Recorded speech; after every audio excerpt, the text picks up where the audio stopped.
ભગવાન જગન્નાથજીની 148મી રથયાત્રાની તૈયારીઓ શરૂ થઈ ગઈ છે। મોસાળ પક્ષ દ્વારા આ વખતે વિશેષ તૈયારીઓ કરવામાં આવી છે। આ વર્ષે શોભાયાત્રામાં નામાંકિત કલાકારો પણ આવશે। શોભાયાત્રામાં નૃત્ય કરતા ગ્રુપને પણ આમંત્રણ આપવામાં આવ્યું છે।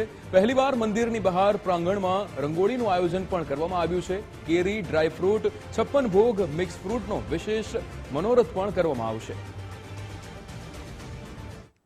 આ વર્ષે જે 148મી રથયાત્રાના અનુસંધાને હવે ગણતરીના દિવસો જો ભગવાનની પધરામણીમાં રહ્યા છે ત્યારે આ વર્ષે જ્યારે શોભાયાત્રાનું આયોજન પણ વિશિષ્ટ કરવામાં આવ્યું છે।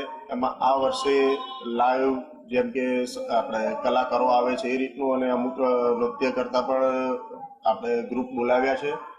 તદુપરાંત અહીંયા આગળ મંદિરની અંદર આગળ જે રંગોળીનું પણ આ વખતે આયોજન કરવામાં આવશે અને બીજું કે બેન્ડ બાજા નાસિક ને બધાની સાથે ભવ્યમાં ભવ્ય જે શોભાયાત્રા જે કરવા ભગવાન આવવાના છે એની તૈયારી કરી રહ્યા છે। તો પહેલીવાર મંદિરની બહાર પ્રાંગણમાં રંગોળીનું પણ આયોજન કરવામાં આવશે અને સાથે જ વિશિષ્ટ અહીંયા કેરી, ડ્રાયફ્રૂટ, 56 ભોગ પણ ધરવામાં આવશે।